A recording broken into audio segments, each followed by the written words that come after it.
Sobat Otan ini mengandalkan kekuatan 3 pasang kakinya. Tapi sebelum berlari, ini dia kebiasaan klasiknya. Teman-teman di rumah juga sering melakukannya kan?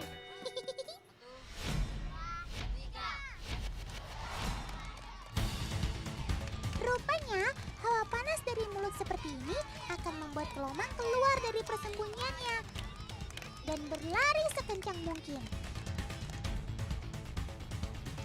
Kalau menurut Otan sih, dia bukan resah karena hawa panas, tapi karena nggak tahan dengan bau mulut. Ada-ada saja ya.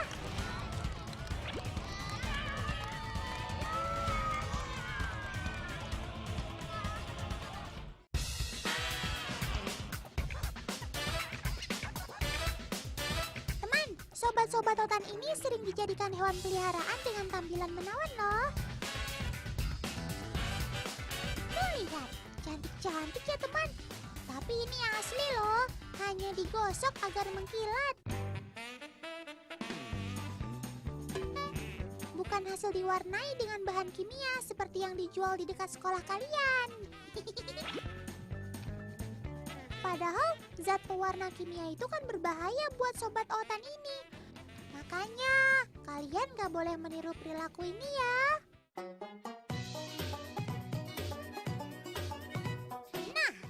Kelomang cantik ini mulai menarik hati para penghobis sejak beberapa tahun terakhir. Penggemarnya mulai dari anak-anak sampai orang dewasa. Ayo, dipeleh kelomangnya. Hati-hati memegangnya ya om, tante, kakak, adik. Jangan sampai ia terjatuh. Kalau cangkangnya pecah kan sayang.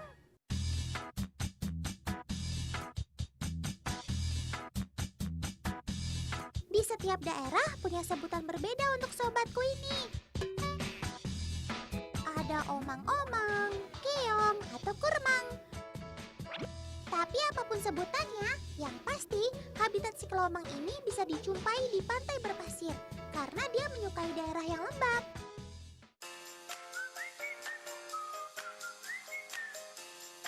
Antena panjang di dekat matanya inilah yang memberi sinyal akan lingkungan sekitar dan keberadaan makananku. Terlebih lagi, sobat aku ini hewan nokturnal alias aktif di malam hari.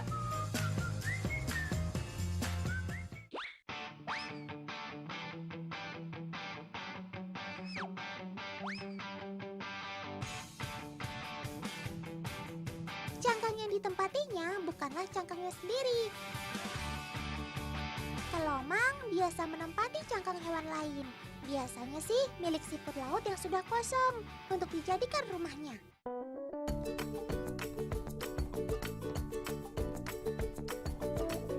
Nah, selera tiap kelomang beda-beda dalam menentukan rumahnya. Ada yang suka cangkang berbentuk lancip atau bulat.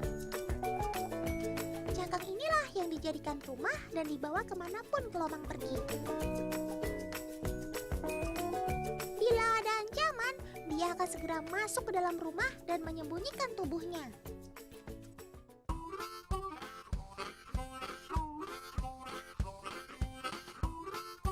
Apabila cangkangnya mulai tidak nyaman, kelomang harus segera pindah ke cangkang yang baru. Sebenarnya ada banyak alasan kelomang harus pindah rumah. Mulai dari cangkang yang rusak hingga tubuh kelomang yang semakin besar atau faktor stres dan keracunan.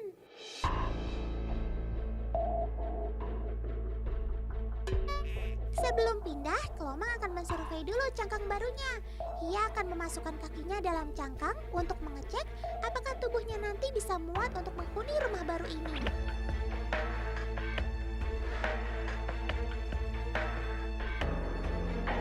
Sepertinya ini cukup. Oke sob, sekarang saatnya pindah rumah.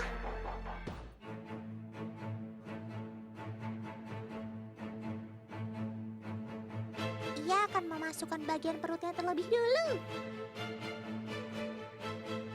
Ya, asik.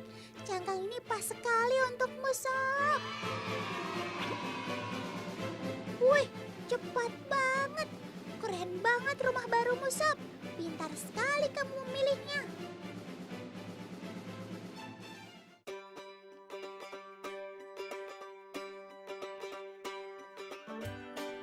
teman-teman, si ungu ini dijuluki kelomang robot.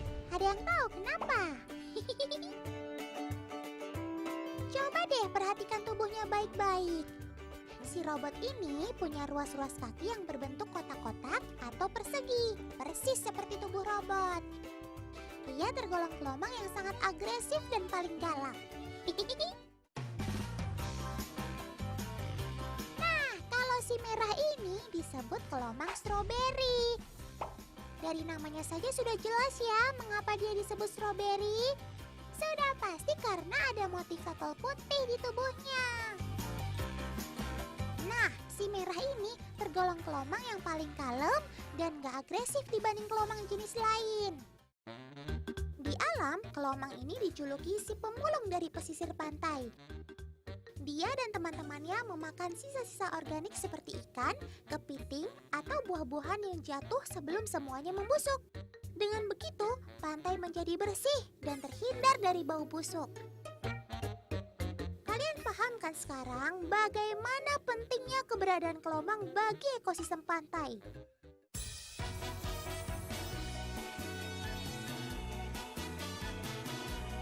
Jadi jelas kan kalau kelomang ini adalah pemakan segala alias omnivora?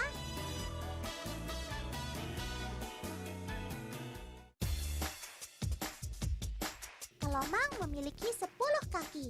2 kaki diantaranya berukuran besar dan terletak di bagian depan yang berfungsi untuk mencapit makanan seperti ini.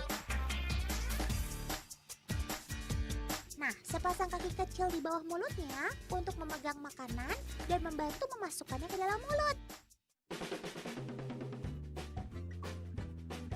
Kalau makanannya bertekstur keras, kelomang akan melunakkannya terlebih dahulu dengan cairan dari mulutnya.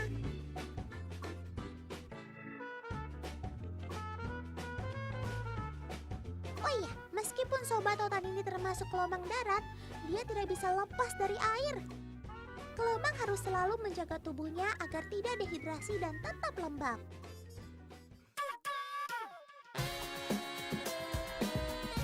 Nah, sama seperti hewan peliharaan lainnya.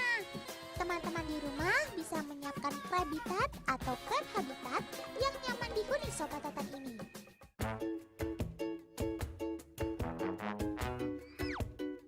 Paman Steve mau kasih lihat nih cara bikinnya. Gunakan alasnya dari kerikil seperti ini ya, agar kelomang merasa nyaman seperti habitatnya di alam.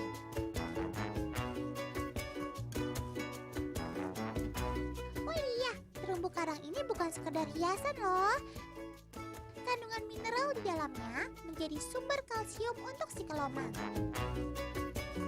Jangan lupa, selalu sediakan air minum ya.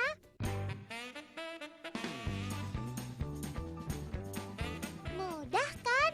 Dijamin deh, kelomang kesayangan pasti betah di tempat tinggal barunya. Oh iya, kalau sobat otan ini dirawat dengan baik, ia bisa berumur sampai puluhan tahun loh. Keren kan?